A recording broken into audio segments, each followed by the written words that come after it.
Hervé Charton, bonjour. Bonjour. Nous sommes sur une chaîne YouTube ImproViews. On est là pendant 1 heure à parler d'impro. Est-ce que tu peux te présenter succinctement? Je suis donc Hervé Charton, je suis comédien de métier. J'écris aussi du théâtre, j'enseigne. Parfois ça m'arrive de faire de la mise en scène, mais plus trop dernièrement. Et j'ai aussi réalisé un travail de recherche, un travail de thèse sur l'improvisation théâtrale qui est édité au Classique Garnier sous le titre Alain Knapp et la liberté dans l'improvisation théâtrale.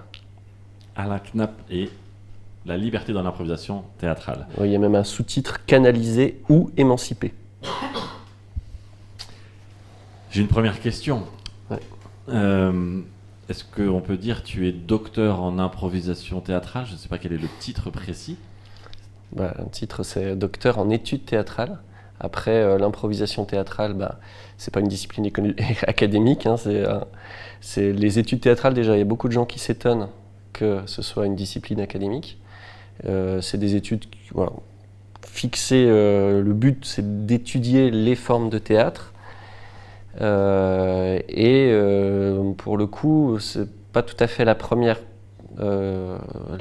thèse qui a été écrite sur l'improvisation théâtrale dans ce cadre-là, parce que je crois qu'il y en avait une autre de Patrick Charrière dans les années 80, mais je crois que lui c'était même plutôt dans une autre discipline encore. Enfin vraiment, je pense que moi je suis le premier à avoir écrit dans cette discipline-là qui s'intéresse vraiment à l'objet spectacle, à l'objet improvisation en tant que spectacle, et à étudier un petit peu les tenants et les aboutissants de cette forme-là d'un point de vue à la fois esthétique, politique, économique, et puis dans le cadre de l'histoire du théâtre, quoi.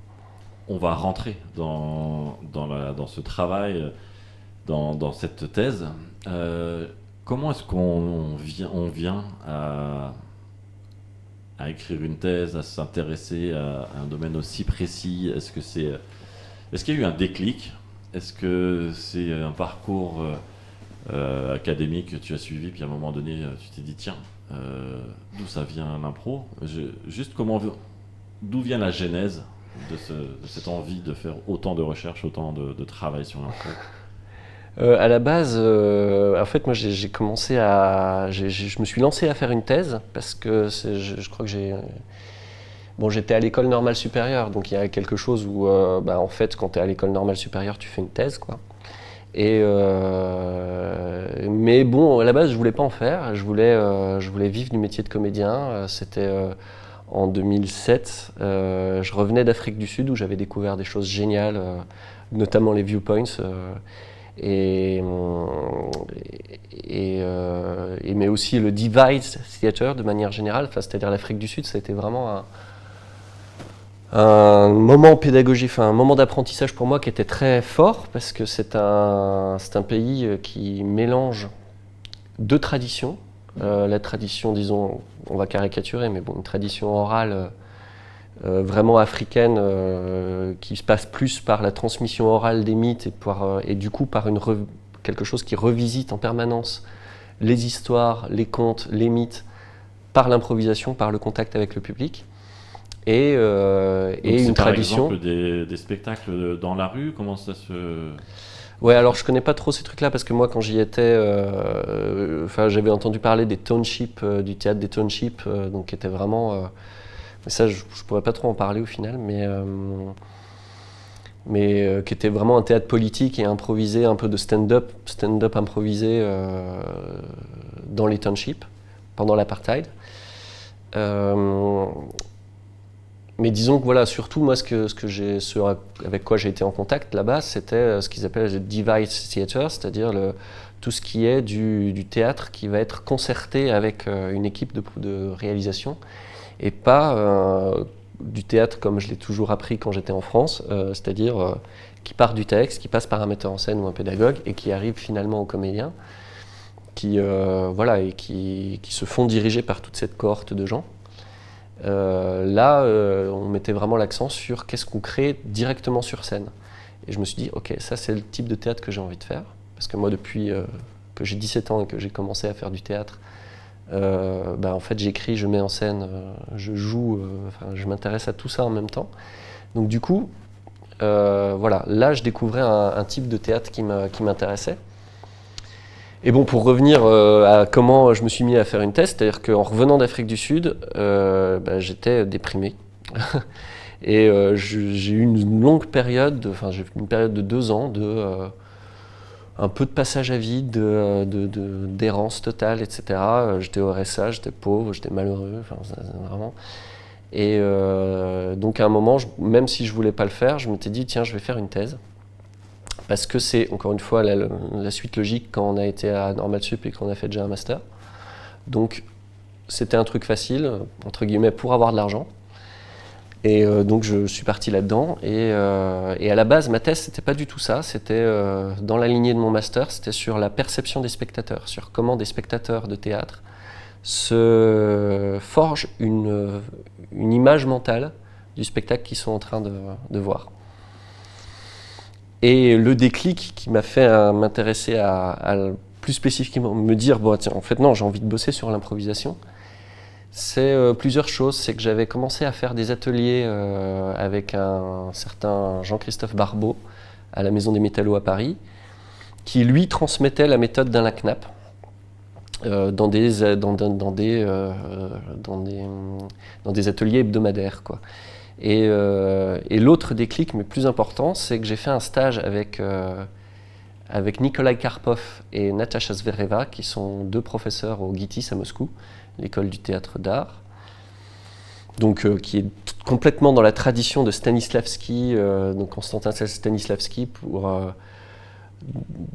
quelqu'un qui a fondé en fait l'art de l'acteur en Occident à la fin du 19e siècle, début 20e.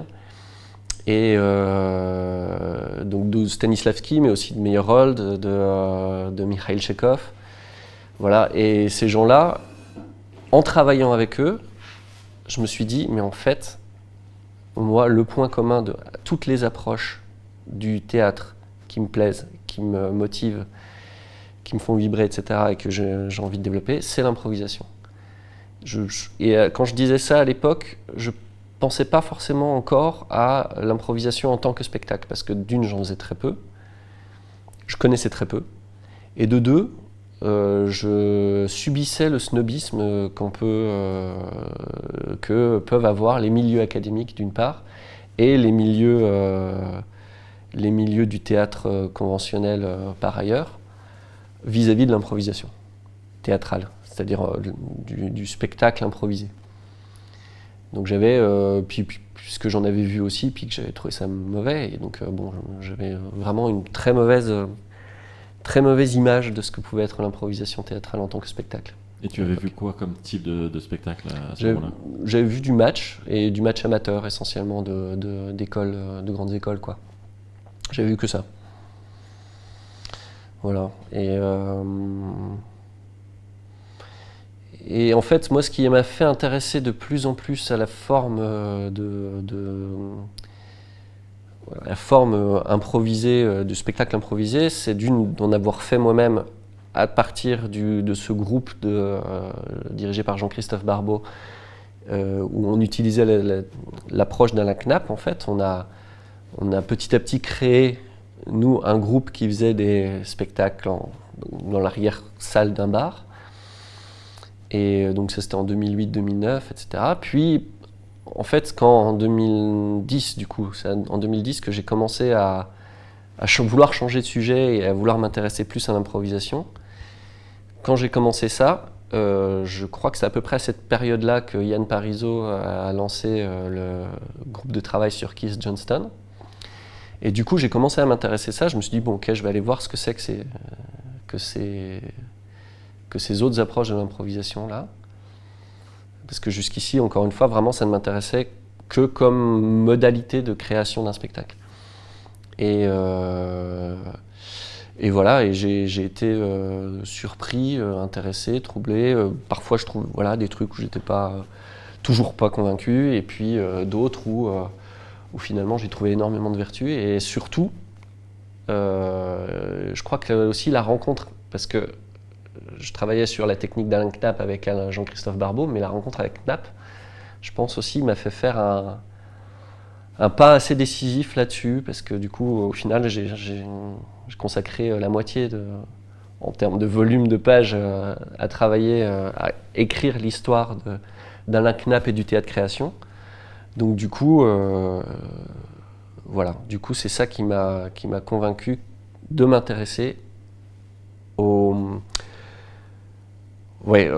l'improvisation comme spectacle. Et aussi en prenant cette problématique-là, parce que c'était un truc que j'ai toujours trouvé très intéressant, parce que moi-même j'en avais pâti,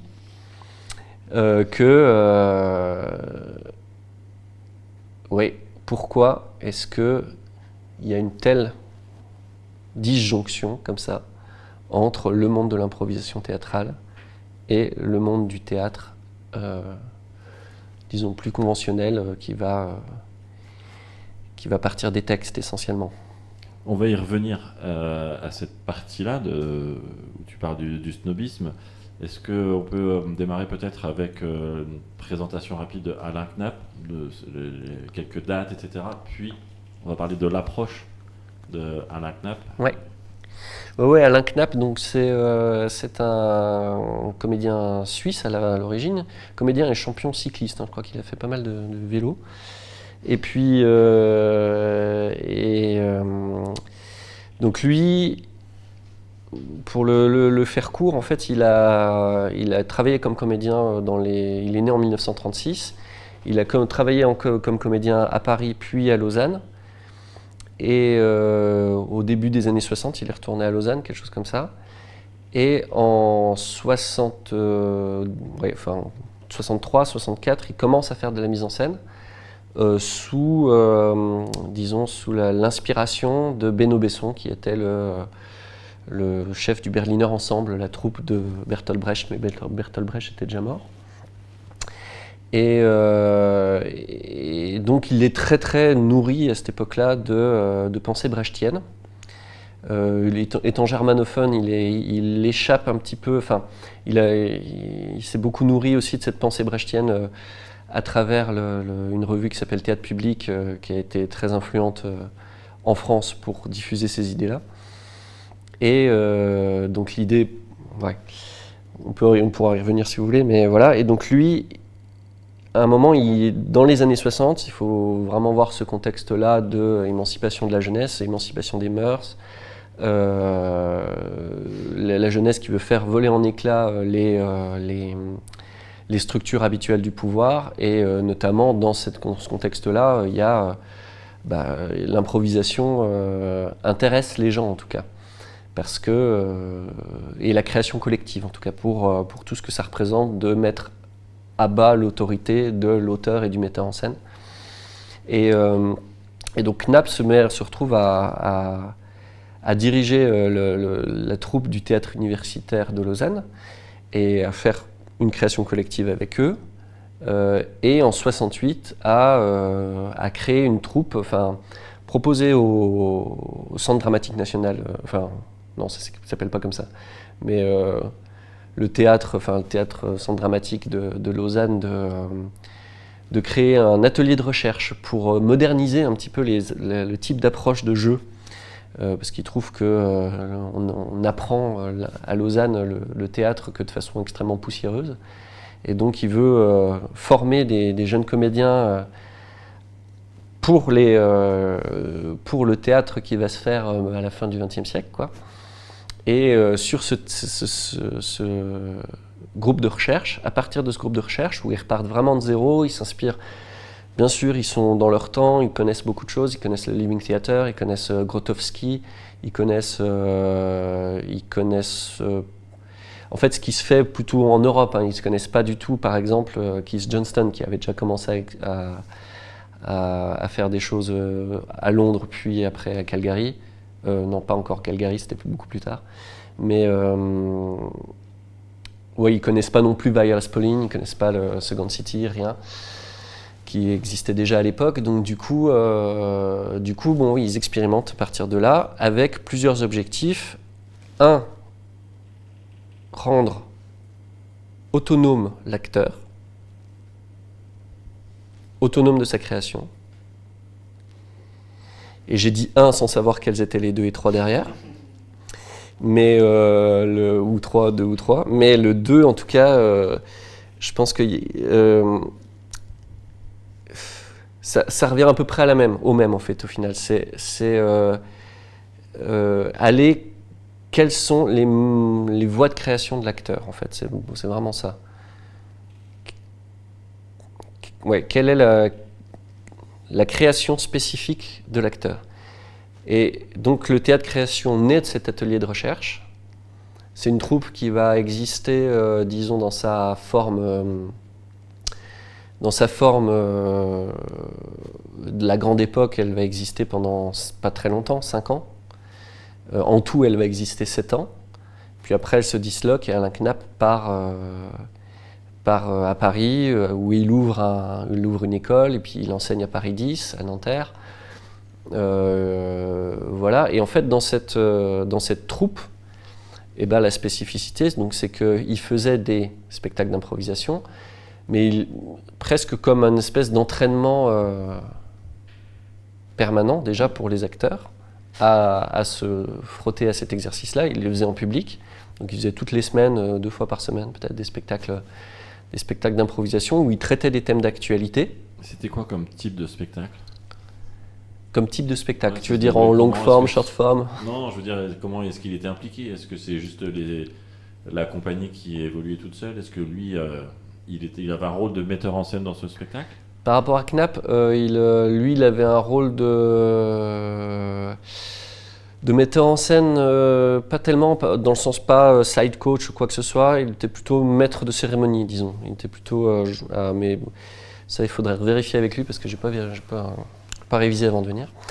Mais du coup, ce que je sais, c'est que voilà, un des trucs qu'il faisait le plus fréquemment, mais qui est devenu hyper courant depuis, mais c'est de proposer au public de donner des thèmes dans un chapeau et puis les tirer au hasard. Et puis voilà, et ça donnait des improvisations. Alors, on était plutôt sur des formats, disons, courts, enfin ce qu'on appelle des short forms maintenant, mais en sachant que le cours n'était pas un but en soi non plus, c'est-à-dire qu'en gros, il faisait les improvisations duraient le temps organique qu'il pensait juste par rapport à une thématique précise, quoi. Donc ce qu'on appelle effectivement un short form actuellement. Mais voilà, ils ont essayé plusieurs trucs. Je crois qu'ils étaient très dans l'expérimentation, donc parfois ça pouvait leur arriver de faire des choses, d'essayer d'improviser une pièce de Shakespeare, d'improviser une pièce enfin voilà, c'était vraiment une époque d'expérimentation, donc ils sont passés un peu par tout ça. Et voilà, et pour finir sur Knapp, vite fait son parcours, c'est qu'ensuite il a très peu, c'est pour ça qu'il est très peu connu dans les milieux de l'impro, un peu moins depuis que il est un peu plus connu depuis que j'ai écrit mon livre, mais parce qu'il n'a pas fait école, disons. Et assez bizarrement, parce qu'en fait, il a ensuite enseigné, il a dirigé l'école du Théâtre National de Strasbourg pendant 10 ans, 7-8 ans, et il a enseigné à l'ENSAT, donc d'abord l'école de la rue Blanche à Paris, puis l'ENSAT quand elle est arrivée à Lyon, pendant 10 ans. Et il a enseigné beaucoup aussi dans des stages au Québec, une époque où le Québec se cherchait un petit peu Enfin, il est connu là-bas pour avoir formé des auteurs, surtout. Et c'est vrai que c'est une spécificité aussi un peu de ce type de pédagogie, c'est que les gens qui sont passés par lui et qui ont été marqués par son enseignement sont rarement que acteurs. Ils sont aussi souvent des créateurs un peu plus larges. Ils mettent en scène, parfois même ils font complètement autre chose, de la BD, de la radio, des choses comme ça, mais voilà. Donc c'est... Tout à l'heure tu disais... entre autres, dans son parcours, il y a le côté rendre autonome l'acteur. Est-ce que tu peux développer ce que ça veut dire? Ouais, c'est une vaste question ça, parce qu'en fait, alors ça retouche, pour moi, ça touche à la... Et ce qui quelque part, une question qui m'anime particulièrement, c'est... ça touche à ce que c'est que la liberté. C'est pas pour rien que d'ailleurs mon bouquin s'appelle Alain Knapp et la liberté dans l'improvisation théâtrale, parce que c'est un gros sujet. Et rendre autonome l'acteur, ça veut dire le rendre non dépendant de l'existence bon, on est dans le contexte des années 60, de l'existence préalable d'un texte, non dépendant du fait qu'un metteur en scène va l'embaucher.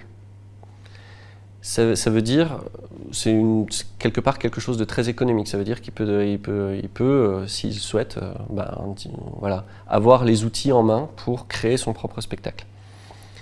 Mais ça veut dire aussi qu'il peut se mettre en relation avec les autres. Pour moi, c'est très fondamental, ça. Donc avec les autres créateurs, ça va être des metteurs en scène, ça peut être des auteurs, ça va être d'autres acteurs, d'autres actrices. Ça peut être des créateurs lumière, des créatrices lumière, un peu n'importe qui, en fait, quel autre type d'artiste. Il a les outils nécessaires, il ou elle a les outils nécessaires pour se mettre en relation avec ces personnes-là, vraiment d'égal à égal, sans aucune relation de subordination, quoi. Même en abordant un texte, l'acteur ou l'actrice formé par l'approche de Knapp cherche à une indépendance vis-à-vis de ça. Et du coup, c'est très fréquent que, par exemple, la troupe du théâtre création, mais bon, ça nous paraît très banal maintenant, mais la troupe du théâtre création faisait des pièces, mais ils ont monté, je ne sais plus, Aristophane, je crois, La Paix, mais c'était toujours boursouflé, c'est-à-dire par rapport au texte original, c'est quelque chose qui se nourrit profondément de ce que les acteurs peuvent apporter, de l'improvisation qu'ils ont à la fois pendant les répétitions et sur scène, et qui en fait change tout le temps, et qui est un organisme vivant, quoi. Donc autonome, ça veut dire ça, ça veut dire... et autonome, c'est... Parce que moi, en ce moment, là, c'est marrant, j'en parle comme ça, mais disons, je digresse, mais moi, un des projets que je trouve pertinent, qui m'anime en fait aujourd'hui, c'est la création de l'autonomie alimentaire, énergétique, donc dans un autre domaine, hein, mais par rapport à la création d'écolieux, etc. Donc des lieux qui vont être économes et autonomes en énergie, qui vont produire leur propre alimentation, en tout cas en grande partie. Et l'autonomie, c'est en tout cas, pour moi, c'est s'ancrer dans ses propres savoir-faire, dans ses propres techniques, s'ancrer dans son propre environnement, bien le connaître, et pour pouvoir y tirer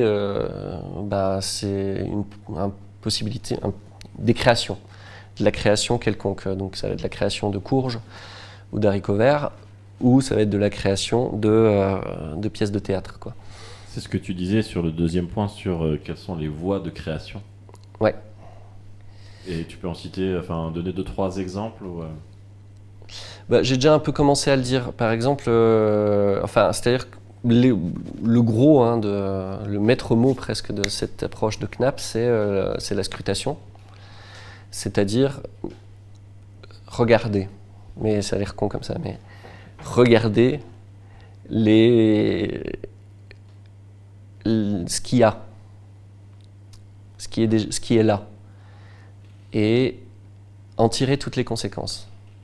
Ça rejoint des notions telles que être spécifique, qu'on peut entendre beaucoup, c'est-à-dire avoir une certaine spécificité. C'est-à-dire qu'une chaise ne va pas être une chaise quelconque. Elle va toujours avoir une matière particulière, une forme particulière. Elle a été designée d'une certaine manière. Ou alors elle est, ça ne s'empêche pas, mais elle est soit faite à la main, soit faite en milliers d'exemplaires, soit... voilà. Et puis elle est rarement toute seule, elle est rarement perdue au milieu de l'espace. Elle est toujours quelque part. Et ce quelque part, en rapport avec la chaise en elle-même et avec sa facture, sa patine quelque part, raconte toujours des choses, quoi. Donc en fait, l'outil principal de création pour Knapp, l'outil, en tout cas à partir duquel se déploie l'imaginaire, on va dire, c'est la scrutation, mais c'est aussi une connaissance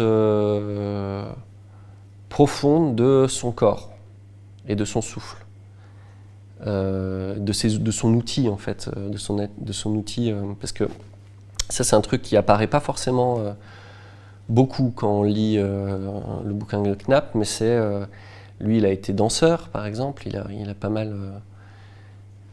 a pas mal expérimenté autour de ça. Et le théâtre-création, par exemple, commençait souvent par, leurs spectacles commençaient souvent par des temps de pure improvisation gestuelle et vocale. Et juste le corps qui s'exprime et qui rentre en relation les uns avec les autres. Donc voilà. Et un truc que je voudrais dire par rapport à cette autonomie, je relisais il n'y a pas longtemps un article sur Reporter, donc ce média en ligne, sur la liberté d'une part du point de vue des libéraux actuels et la liberté d'autre part du point de vue des anarchistes, disons. Et en fait, l'autonomie là dont on parle, elle est plus à rapprocher de la liberté telle que le pensent les anarchistes. C'est-à-dire, plus quelqu'un gagne en liberté, plus il peut faire gagner en liberté autour de lui, et plus les autres sont libres autour de lui, plus lui-même est libre. Enfin, c'est-à-dire que, parce que cette liberté, ou autrement dit autonomie, plus on construit de l'autonomie en relation avec les autres, plus on est fort et résistant, résilient, etc. On peut aller loin, on peut faire des choses fortes. À opposer avec la liberté telle que le pensent les libéraux, qui est plus, une vision un peu, il disait une vision pessimiste dans l'article de la liberté de l'humain. C'est-à-dire que c'est une liberté dans laquelle on considère que, en fait, si les gens sont libres, vraiment libres, totalement libres, ils se tuent. Ils se tuent les uns les autres, ils se mangent, etc. Ils ne sont pas capables Enfin, ils ont des pulsions de mort, quoi. Bon, ce qui paraît très douteux. Mais voilà. Et du coup, une liberté qui a besoin de l'État, qui a besoin de cadres supra-individuels pour être garantie. Et à l'intérieur de ces cadres qui sont posés au-dessus des individus, l'individu peut faire absolument tout ce qu'il veut. C'est le principe de la propriété privée, c'est le principe de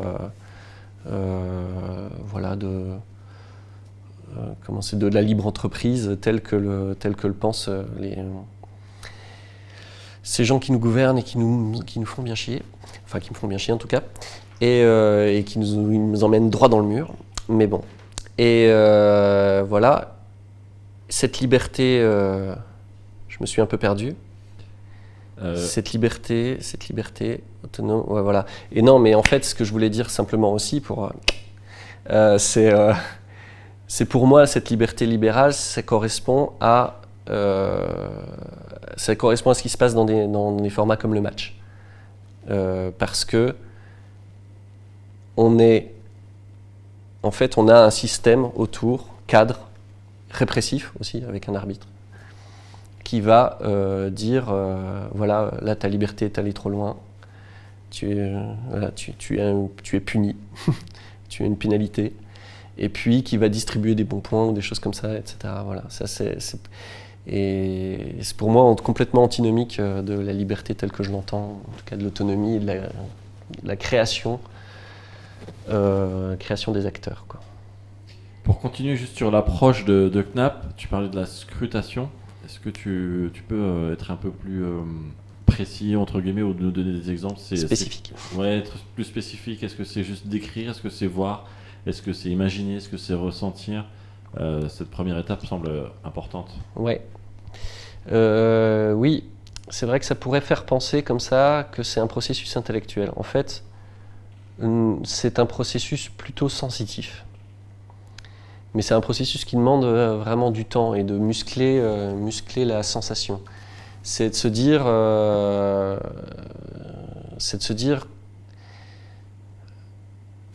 bon, si on reprend l'exemple de la chaise,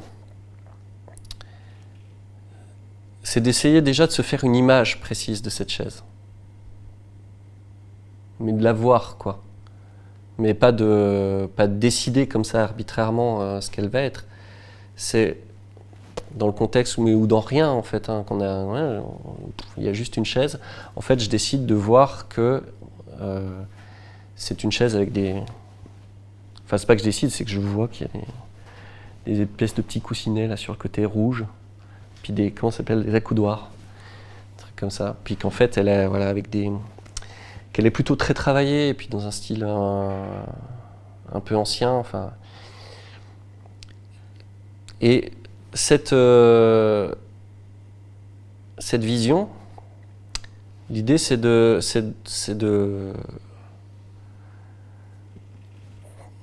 sentir de ce que ça nous fait, de ce que ça nous évoque.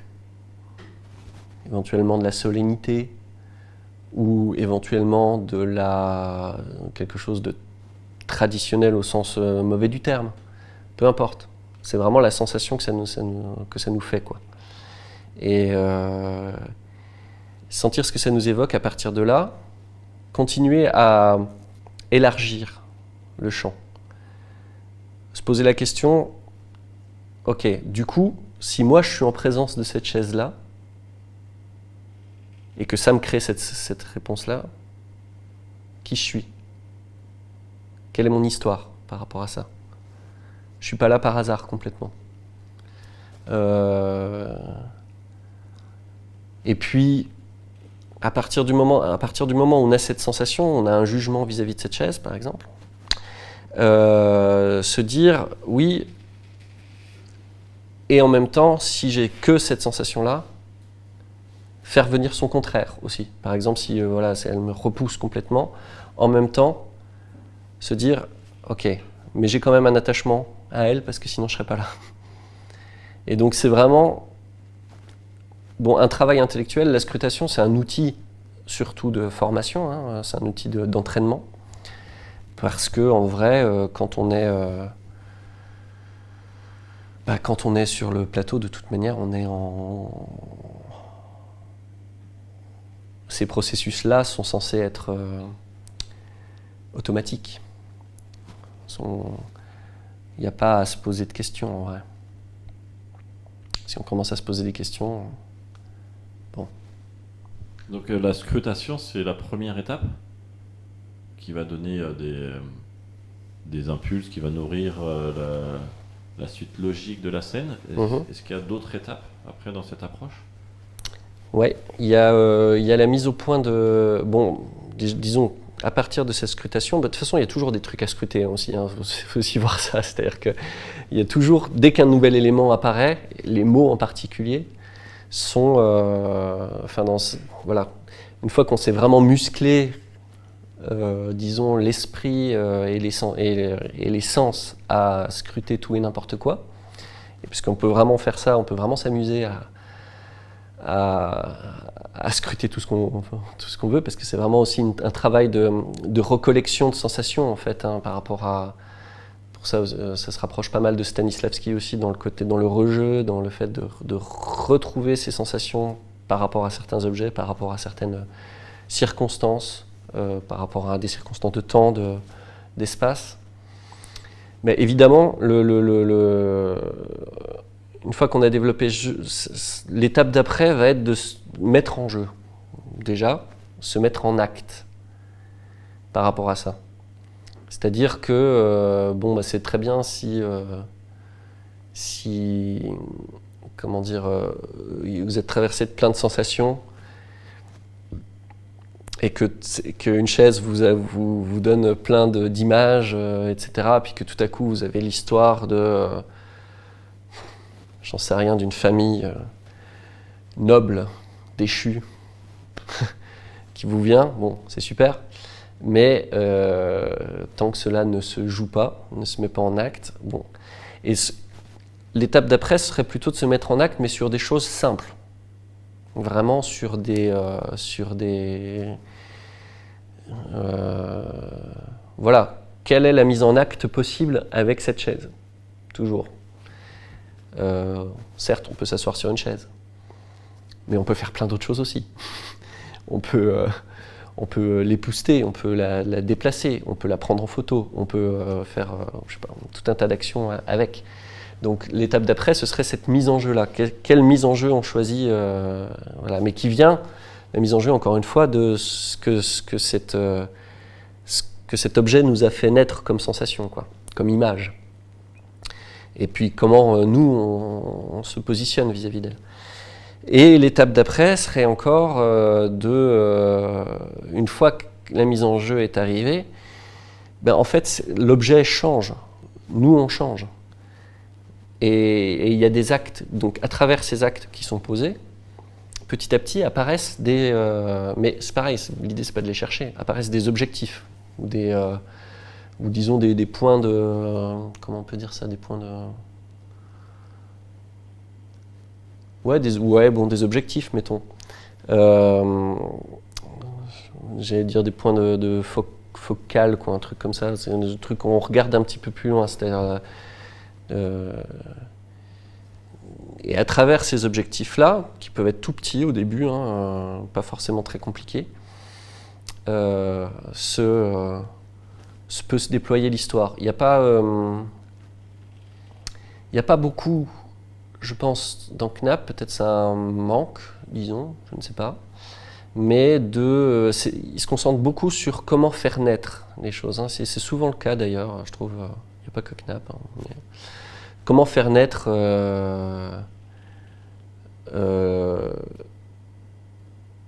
l'improvisation. En même temps, l'improvisation, une fois en fait, elle n'arrête pas de renaître, elle naît à chaque moment. Idéalement. Donc il y a un côté où c'est pour ça que c'est très important d'être très attentif à comment ça naît, parce qu'au final, ça n'arrête pas de naître. Et pourtant, les impros se terminent bien. Et ça, pour le coup, Knapp en parle quasiment pas. Enfin, en tout cas, j'en ai pas de souvenir de comment ça se termine. Parce qu'en plus, je parlais tout à l'heure du temps organique de l'improvisation, etc. Parce que c'est vrai qu'il y a beaucoup cette idée-là moi aussi, ça me parle, disons, de métaphore avec la nature, quoi. Je parlais de faire pousser des courges et des haricots verts tout à l'heure. Voilà. La scrutation, c'est aussi ce truc de se dire, en fait, dans une petite graine, il y a déjà toute la plante, quoi. Et donc, une fois que la plante est arrivée... Mais là, en même temps, je suis en train de me dire, la plante, elle n'a pas de fin, en fait. Elle peut grandir, mourir, mais ce serait certainement pas sa fin. Et du coup, à quel moment on décide d'arrêter? Ça, c'est purement arbitraire. Je pense qu'il n'y a pas de règle. Qu'est-ce qu'on recherche dans la méthode ou dans l'approche d'un Knapp sur un spectacle? Est-ce que c'est une morale de spectacle? Est-ce que c'est tu parlais tout à l'heure de moments où ça a été créé un message politique? Est-ce que c'est un spectacle pour le spectateur, pour la société? Est-ce qu'il y a qu'est-ce qu'on recherche en fait derrière ça? Dans le spectacle lui-même. Dans l'approche d'un Knapp. Je suis pas sûr de bien comprendre la question. En fait, quand il développe, quand il est en train de mettre quand il réfléchit sur cette approche, sur ces nouvelles techniques, sur ses essais, etc., qu'est-ce qu'il cherche à faire? Qu'est-ce qu'il cherche à trouver? Ok. Alors déjà, vraiment, enfin, là je parle pour Knapp, l'objectif n'était pas du tout de créer des formes de spectacles improvisés. C'était plutôt vraiment le fait de faire des spectacles improvisés, c'était un effet parallèle du fait de chercher vraiment les conditions de création de l'acteur, enfin de doter les acteurs de leurs outils de création.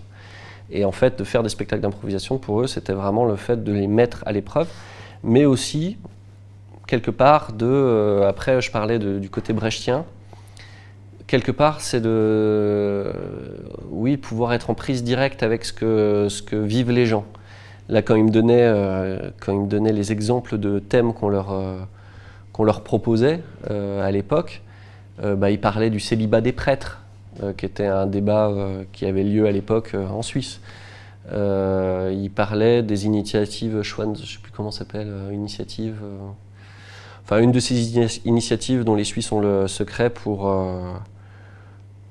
réduire le nombre d'étrangers sur leur territoire. Vous savez, les initiatives, je sais pas, c'est-à-dire le processus par votation, la démocratie suisse, c'est-à-dire quelqu'un un parti ou un groupe de citoyens va proposer une initiative et puis qui va être soumise à la votation publique et puis débattue dans l'espace public, etc. Donc donc ils avaient ce genre de sujet que leur proposaient les gens. Ce qui, je trouve, peut faire envie des fois par rapport au spectacle d'impro aujourd'hui où les gens manquent un petit peu dans leur proposition de thème de choses un petit peu solides à se mettre sous la dent. Mais voilà, après, c'est vrai que chez Knapp, le but du jeu a toujours aussi été de faire en sorte que les comédiens soient les égaux des auteurs. Donc du coup, de faire en sorte que quand on regarde une improvisation à partir de ça, on a quelque chose d'aussi construit et aussi fouillé et aussi profond que si un auteur avait passé plusieurs... en tout cas, on vise ça. En tout cas, un auteur avait passé plusieurs mois à écrire sa pièce. Parce qu'on n'arrivera jamais à le faire, parce qu'il faut quand même bien penser que si les auteurs le font en plusieurs temps, c'est pas parce qu'ils sont nuls ou quoi que ce soit, c'est parce que des fois ça demande du temps, vraiment, des idées neuves et des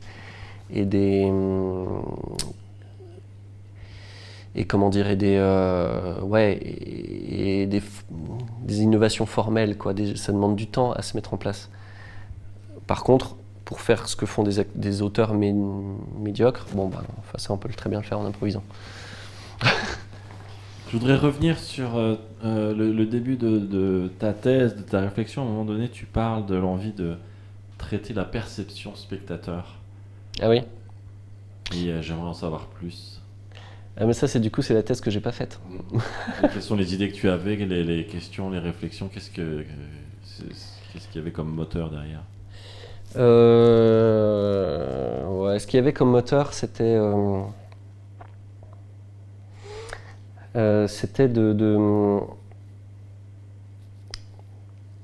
alors, dans un contexte un peu, comment dire, dans le théâtre, disons, il y a, de manière générale, on va avoir, il y a la question de est-ce que, si je reprends par rapport à comment sont créées les choses, est-ce que ça vient d'un texte ou est-ce que ça vient de gens qui improvisent et puis d'une création collective? Ça peut partir d'une image, ça peut partir d'un mot, ça peut partir d'une thématique, d'une phrase, d'un poème, peu importe.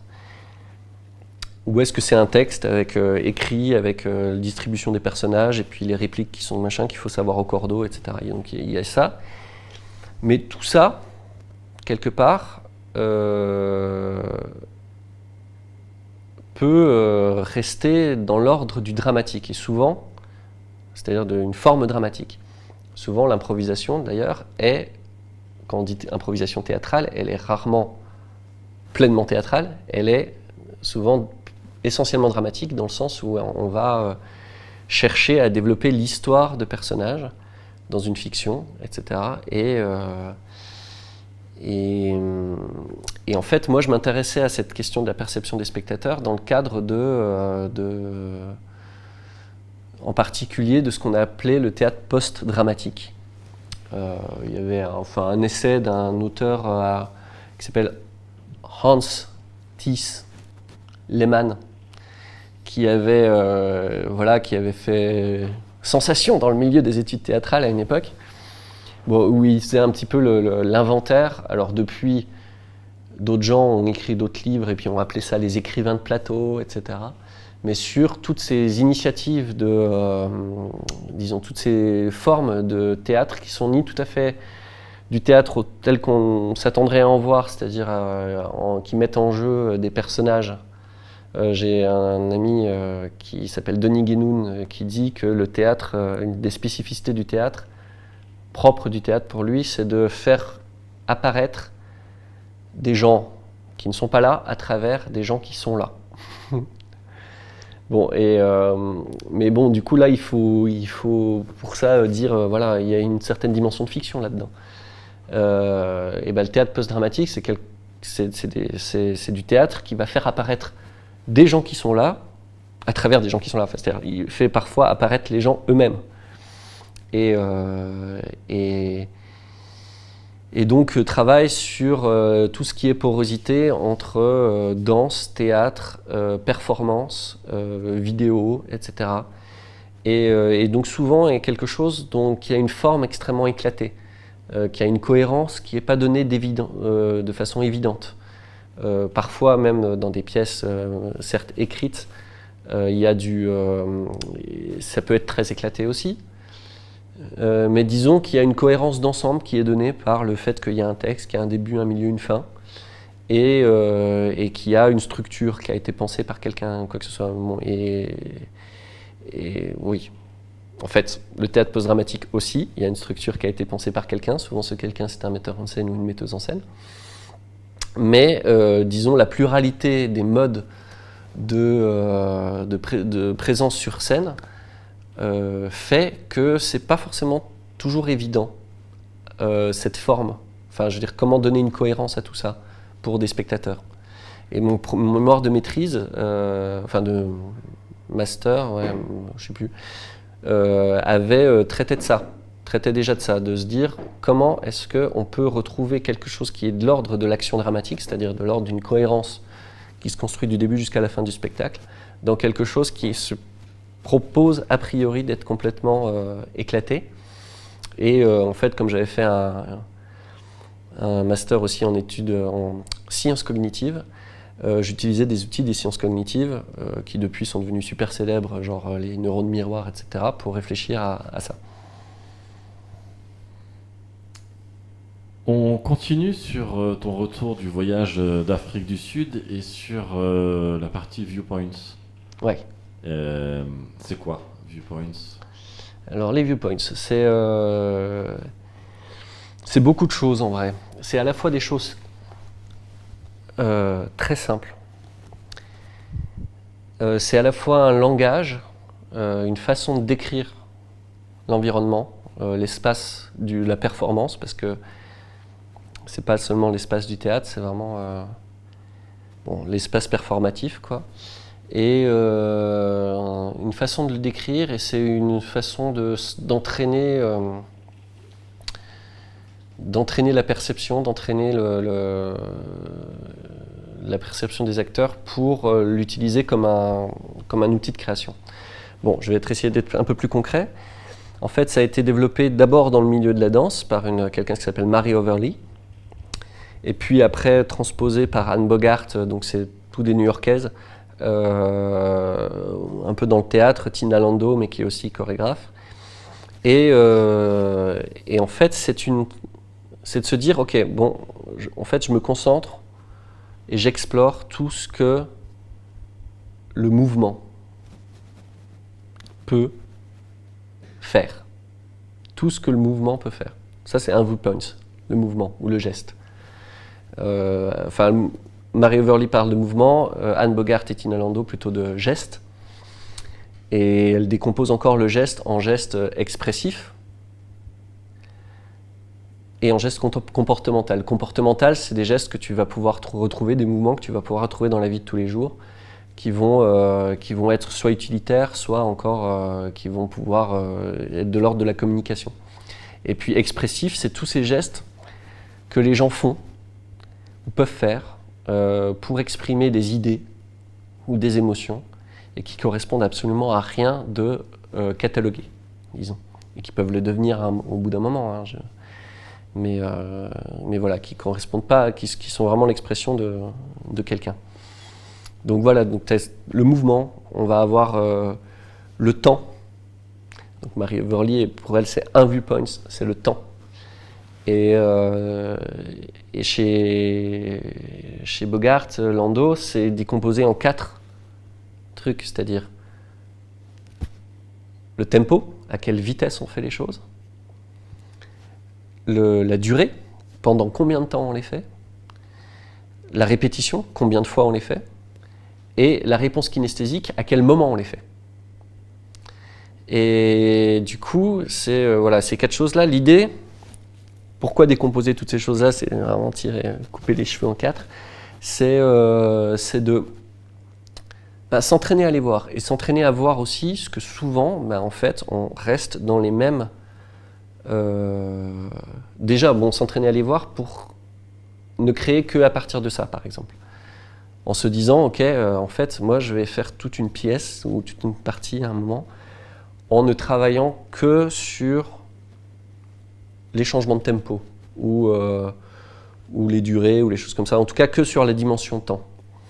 Mais il y a aussi le fait de se dire, mais en fait, souvent, on reste dans des zones grises.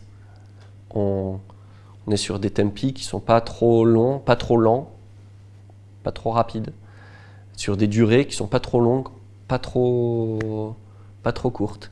Et donc du coup, essayer d'étirer ça, se muscler encore une fois à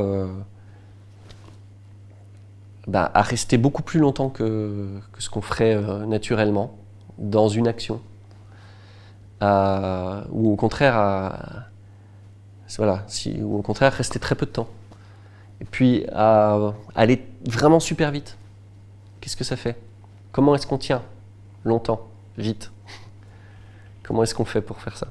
Donc c'est vraiment, a priori c'est d'abord c'est plutôt des questions de mouvement. Donc parce qu'il y a après, il y en a qui sont beaucoup moins évidents. Il y a la topographie par exemple. La topographie, c'est tout ce qui est l'espace qu'on dessine avec le corps. Et donc la couleur des mouvements, la couleur de ce qu'on dessine comme espace. Pareil, le fait de se rendre compte que sur une scène telle qu'elle est là, va y avoir, ça dépend qui joue, mais va y avoir un fort pouvoir d'attraction sur le mur et un fort pouvoir de répulsion sur le public. Et puis, va y avoir une concentration aussi sur quelques points sur la scène. Et puis, il y a des endroits qui vont être très peu exploités. Donc se rendre compte de ça, il y a la question des distances évidemment, que ça beaucoup de gens connaissent bien. Il y a la question de l'architecture, de qu'est-ce que la matière des objets qui sont présents et de l'espace présent, qu'est-ce que cette matière-là fait concrètement. Et après tu as tous les viewpoints sonores aussi, en termes de hauteur, de volume, pour les trucs les plus évidents, de timbre, de forme aussi. La forme, ça c'est aussi un truc très important. Ça c'est un viewpoint chez Mario Verlis et il est décomposé en plusieurs éléments chez les autres. Un de ces viewpoints-là chez Mario Verlis, c'est l'histoire. Et là on retrouve pour moi l'essentiel de ce qui a été exploré dans l'improvisation, dans les trucs... c'est-à-dire, comment on crée des histoires, etc. Et machin. Mais tout le reste est quand même globalement un peu passé sous silence. Pas dans les ateliers, parce que les gens sont quand même bons, souvent, pour faire des ateliers. Mais voilà. Mais à ta connaissance, est-ce qu'il y a des compagnies, des troupes qui jouent avec ces outils-là, ces techniques-là? Est-ce que ça reste plutôt... Avec les viewpoints? Ouais, il y a... déjà, il y a les troupes, la troupe de Anne Bogart, la City Company à New York. Il y a je connais une troupe à Paris, mais je me souviens plus de son nom, qui fait pas mal ça. Ici, à Lyon, il y a Mademoiselle Payette, qui est une compagnie d'échassiers de rue, qui s'entraîne beaucoup avec ça. Parce que, en particulier, en fait, c'est un outil très très fort de création chorégraphique, disons, sur l'instant. Moi, j'avais vu un spectacle à New York où on sentait vraiment l'influence de cette technique-là, mais qui était un spectacle qui a été mis en scène, qui était un spectacle de présentation C'était une élève de Anne Bogart qui présentait son devoir de master, il me semble. Et ouais, on sentait vraiment l'influence de ce truc-là, dans le sens où, ben oui, toutes les dimensions de l'espace scénique étaient vraiment exploitées, en fait. Et pas que les centres-scènes, et pas que des choses très évidentes, disons. Et les mouvements de chœur, etc. Enfin, c'est vraiment un outil de création chorégraphique. C'est pour ça que ça fait du sens aussi qu'une compagnie des chasses de rue, en particulier, qui doit toujours s'adapter à des moi, je trouve que c'est un outil très très fort pour faire du in situ, pour faire des choses comme ça, et qui rejoint. Je me demande d'ailleurs si il y a une compagnie aussi à Lyon, un collectif qui s'appelle Collectif BIM, je crois, enfin, qui s'est formé à Lyon, je ne sais pas où ils sont maintenant, mais qui font pas mal de performances in situ, et je me demande s'ils n'ont pas travaillé à partir de ça aussi. Et nous, on l'utilise au LAX, le laboratoire d'acteurs, créateurs sympathiques et engagés. On va parler du LAX. Juste avant une petite question, qu'est-ce que tu penses du paysage de l'impro dans la francophonie? Qu'est-ce que j'en sais surtout? Parce que tu en sais beaucoup, et comment tu te positionnes?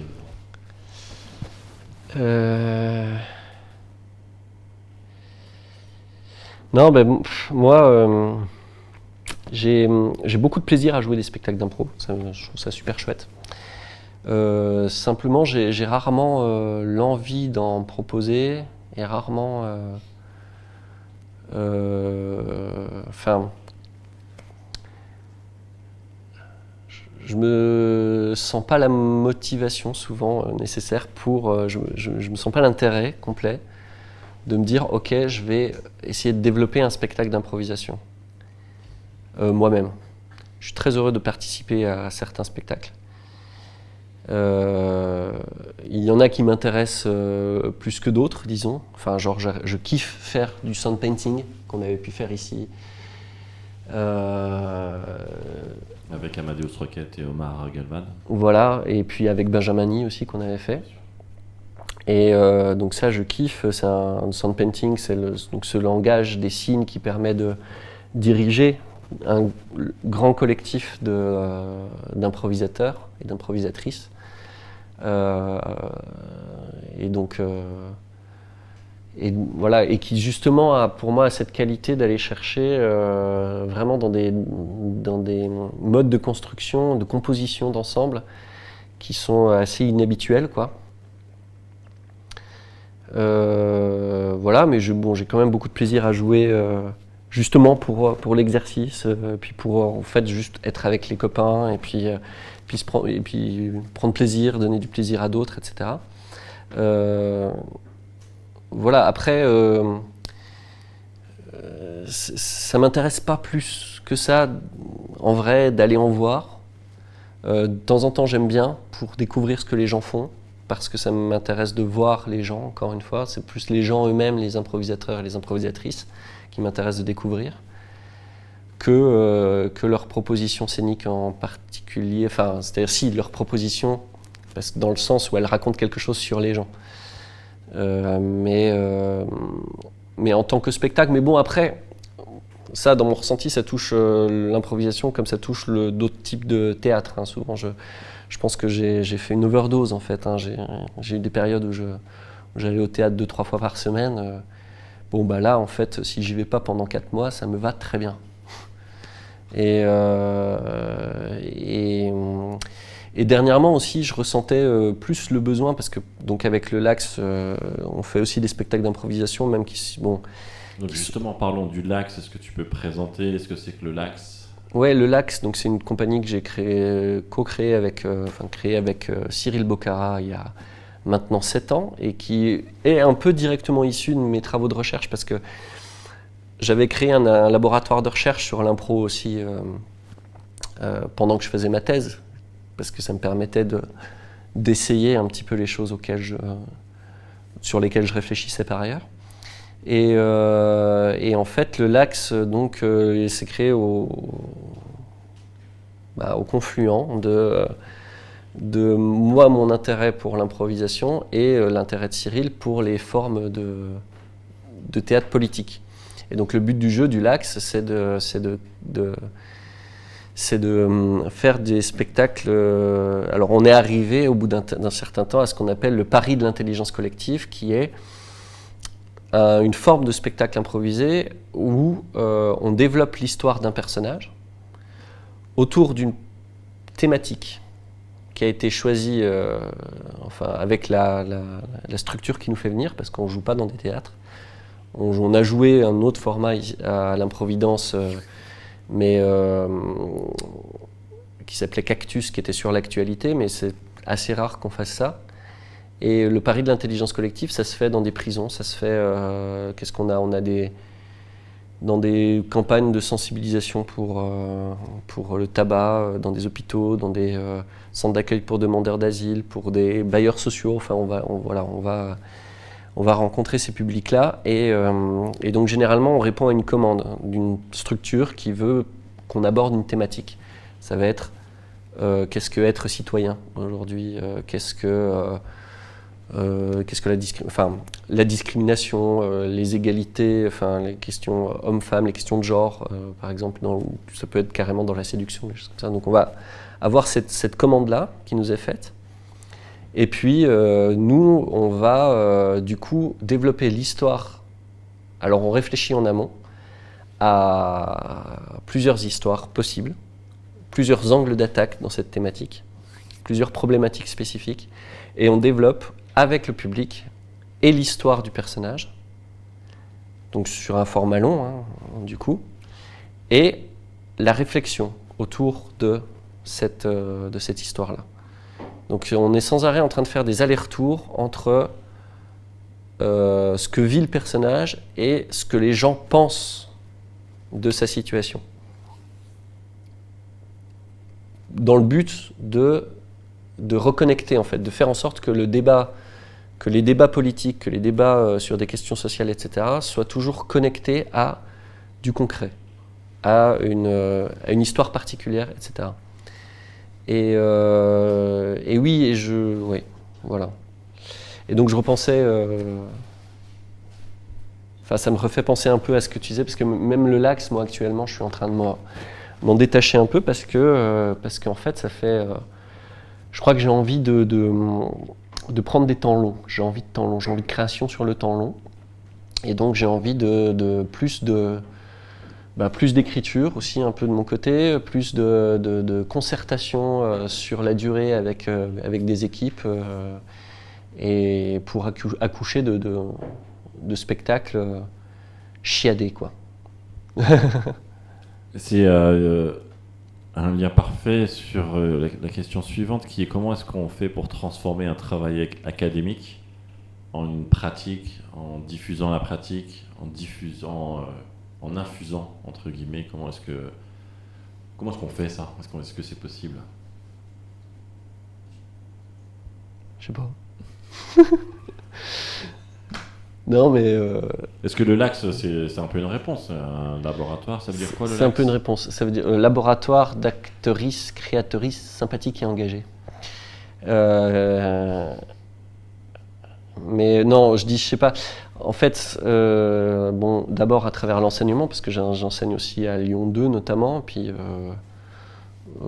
partout ailleurs quand j'arrive à m'en occuper. Mais comment est-ce qu'on diffuse ce savoir académique ? En fait, déjà, moi, je suis assez heureux que, grâce à différentes initiatives qu'il y a pu avoir, Improsia, etc., qui ont permis en fait de se rencontrer beaucoup d'improvisateurs et de gens intéressés par l'improvisation, qui se posent les questions, qui ont envie de progresser, etc., et d'aller explorer d'autres chemins. Je suis très, très heureux que, par rapport à ça, du coup, ça a permis de faire connaître un petit peu ma recherche. Et puis, je sais qu'elle a pu inspirer certaines personnes. Je pense à Laurent Mazet, notamment, qui me l'a souvent dit. Donc ça, je suis très heureux de ça. Voilà, après, un moment, Knapp m'avait dit vous êtes Saint Paul. Sous-entendu, lui c'est le Christ, et moi, je suis celui qui va porter la bonne nouvelle partout. Et voilà, et je suis quand même pas un très bon Saint Paul. C'est-à-dire que je suis pas le mec qui va faire des ateliers en pagaille. Et parfois je me dis bon, en fait, ce serait bien parce que je pense que c'est la façon la plus efficace de faire, de diffuser ça. Parce que mine de rien, à travers toute cette recherche-là, j'ai appris et connu beaucoup de choses. Bon, et je le distille de façon vraiment sporadique dans le monde. Mais voilà, après, moi, en fait, c'est un travail académique, certes, mais c'est aussi un travail qui m'a formé moi. Et donc, à travers mon propre parcours de comédien, disons, je continue à le faire vivre, mais pour le moment, c'est ce qui me convient le mieux. Après, dans mon projet d'écolieu, éco-village, machin de ça, c'est aussi quelque chose que j'ai à cœur d'apporter. En tout cas, diffuser, enfin, à partir de ce territoire-là, diffuser une culture, une façon d'approcher la création artistique vraiment locale et nourrie aux graines, quoi, enfin, dans le terrain. Hervé Charton, je suis venu avec 2 valises remplies de billets. Qu'est-ce que tu en fais? Bah, je construis mon écolieu, moi. Je construis plein de billets, ouais. C'est ça, on va avoir un beau terrain avec une belle bâtisse et une belle source. Ouais. Mais c'est des billets Enfin, là, j'ai un peu présumé de ce que c'était comme billet. Hein. C'est des gros billets. Ouais. Et puis si besoin. Mais c'est des billets de banque, quoi. C'est des billets de banque, quoi. Donc, qui ont encore cours en France actuellement, en Europe, dont la Banque européenne se porte garante. Très bien. Et quel type de valise? Est-ce que tu as un échec qui t'a été salvateur? Un échec qui m'a été salvateur.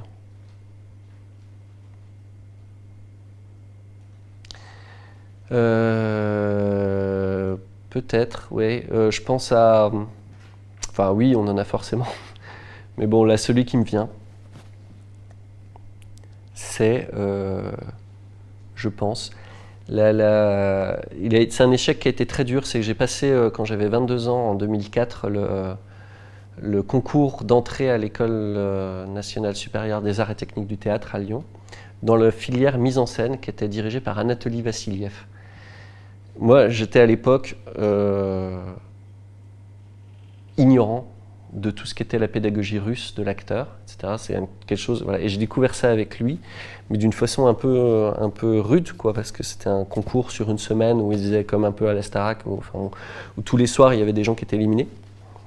Et moi, je suis resté jusqu'au vendredi soir. Et après, j'étais parti, etc. Donc j'étais effondré. Ça m'a scié. Et en même temps, c'est un endroit où j'avais découvert vraiment des acteurs phénoménaux avec qui je suis resté en contact. Et je sais, justement, pour être resté en contact avec eux, que cette formation, eux, leur a fait beaucoup de mal. Et donc moi, ça m'a ouvert beaucoup de choses sans me blesser.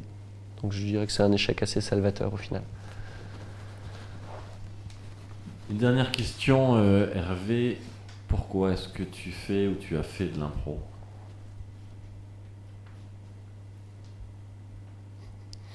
Je crois que